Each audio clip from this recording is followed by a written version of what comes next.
জলপাই রসুনের আচার বেশি করে বানিয়েছি সারা বছর খাওয়ার জন্য। দেখলেই জিভে জল আসবে, মনে হয় এমনিতেই সব চেটেপুটে খেয়ে ফেলি। আর খিচুড়ির সাথে তো কোনো কথাই হবে না, এক কথায় জাস্ট অমৃত। জলপাই রসুনের পারফেক্ট একটা রেসিপি আজকে দেওয়ার চেষ্টা করেছি। আশা করছি আপনাদের ভালো লাগবে, আর যদি রেসিপি ভালো লাগে প্লিজ চ্যানেলটি সাবস্ক্রাইব করবেন। তো চলুন শুরু করা যাক। আমি এখানে 1 কেজি জলপাই নিয়েছি, জলপাইয়ের বোটা ফেলে দিয়েছি এবং খুব ভালো করে ধুয়ে নিয়েছি। আর সেই সাথে রসুন নিয়েছি 250 গ্রাম থেকে একটু বেশি। রসুনের কোয়া খুলে উপরের খোসা ছাড়িয়ে নিয়েছি। আর সেই সাথে 1 টেবিল চামচ নিয়েছি তেঁতুল। এই রেসিপিতে তেঁতুল আপনারা চাইলে বাদ দিতে পারেন, তবে যে কোনো আচারে তেঁতুল দিলে স্বাদ অনেক বেশি বেড়ে যায়।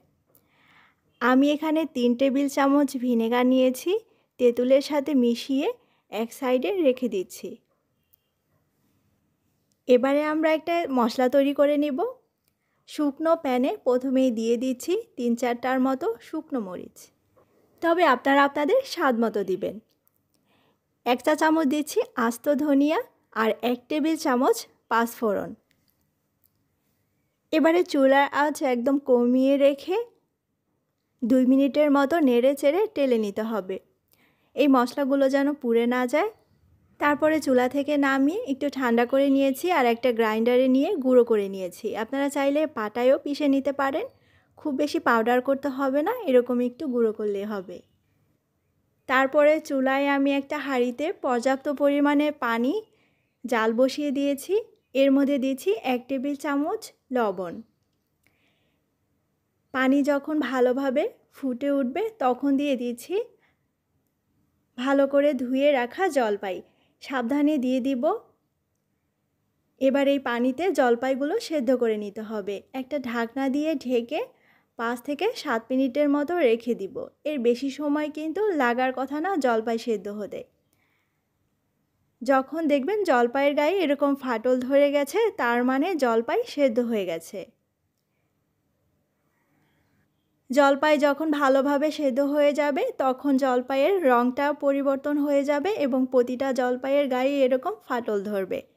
এ পর্যায়ে আমি পানি থেকে তুলে নিচ্ছি আর একটা প্লেটে নিয়ে একটু ঠান্ডা করে নিয়েছি। তারপর হাত দিয়ে এভাবে করে একটু ভেঙে ভেঙে দিচ্ছি, একদম ভর্তা করে নিব না, এইরকমভাবে একটু হালকাভাবে ভেঙে ভেঙে দিব।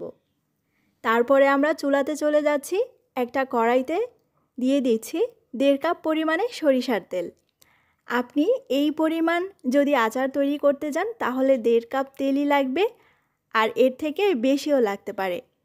আপনি যদি আচার তৈরি করে অল্প কিছু দিনের মধ্যেই খেয়ে ফেলেন তাহলে তেলের পরিমাণটা একটু কমিয়ে দিতে পারেন, তবে আপনি যদি দীর্ঘদিন পর্যন্ত সংরক্ষণ করতে চান তাহলে 1.5 কাপ কিংবা 1.5 কাপের থেকে বেশি পরিমাণে সরিষার তেল লাগবে। আচারে তেল কম দিলে আচারে ফাঙ্গাস ধরে এবং দ্রুত নষ্ট হয়ে যায়। তেল যখন ভালোভাবে গরম হয়ে এসেছে তখন আমি কয়েকটি শুকনো মরিচ দিয়েছি আর 1 মিনিটের মতো ভেজে নিয়েছি। এরপরে 1.5 চা চামচ দিয়েছি পাঁচফোড়ন আর তারপরে রসুন দিয়ে দিয়েছি। এবারে 2-3 মিনিটের মতো তেলের মধ্যে রসুন কষিয়ে নিতে হবে, তবে চুলার আঁচ কমিয়ে রাখতে হবে যেন রসুনের কালারটা চেঞ্জ না হয়ে যায়, রসুনটা যেন সাদাই থাকে। সরিষার তেলে এরকম ফেনা ওঠা একদমই স্বাভাবিক, এতে ঘাবড়ে যাওয়ার কিছুই নেই। তেল খাঁটি হলে ফেনা অবশ্যই উঠবে, তবে রান্না করতে করতে আস্তে আস্তে ফেনাটা চলে যাবে। 1 চামচ আদা বাটা দিয়ে কয়েক সেকেন্ড ভেজে নিয়েছি। তারপরে দিচ্ছি একটা তেজপাতা। এখানে নিয়েছি সরিষা বাটা। সরিষা বাটার সময় পরিমাণ মতো লবণ এবং কাঁচামরিচ দিয়ে বাটলে সরিষা আর তেতো হয়ে যাওয়ার কোনোই চান্স থাকে না। সরিষা বাটা দিচ্ছি 2 টেবিল চামচ, আর সেই সাথে দিয়ে দিব সেদ্ধ করে হাত দিয়ে চটকিয়ে রাখা জলপাই।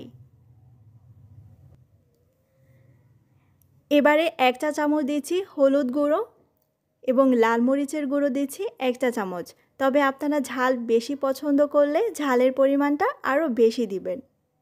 আর লবণ দিচ্ছি 1 টেবিল চামচ, অথবা আপনাদের স্বাদ মতো দিবেন।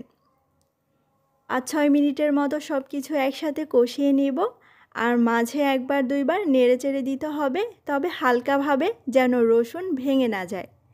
রসুন আস্ত থাকলে দেখতে যেমন আকর্ষণীয় লাগে, তেমনি খেতেও অনেক ভালো লাগে।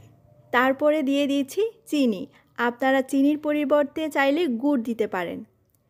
চিনি বা গুড় যেটাই দেন নিজের স্বাদ মতো দিবেন, তবে প্রথম দিকেই খুব বেশি দেওয়ার প্রয়োজন নেই, কেননা সব কিছু একসাথে মিশিয়ে নেওয়ার পরে যদি মনে হয় তখন পরে আবার দেয়া যাবে।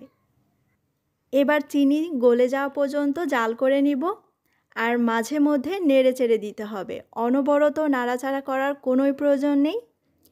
যখন দেখবেন যে রসুন এরকম গলে যাবে, একটু চাপ দিলেই তার মানে আমাদের আচারটা অলমোস্ট রেডি।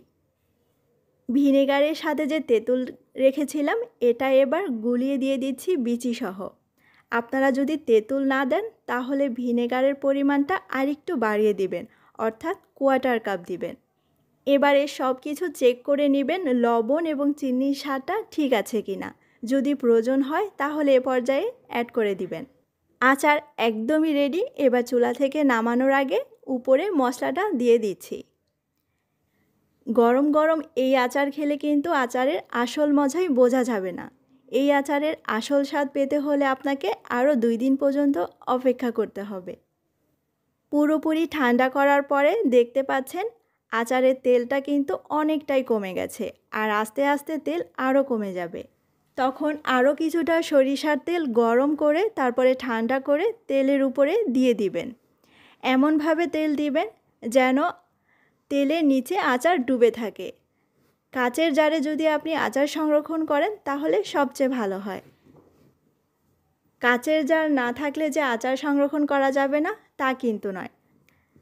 আমি দেখতে পাচ্ছেন প্লাস্টিকের এরকম একটা বক্সেও আচার রেখেছি। এই আচারটা নর্মাল ফ্রিজে রেখে দিই 6 থেকে 1 বছর পর্যন্ত ভালো থাকবে।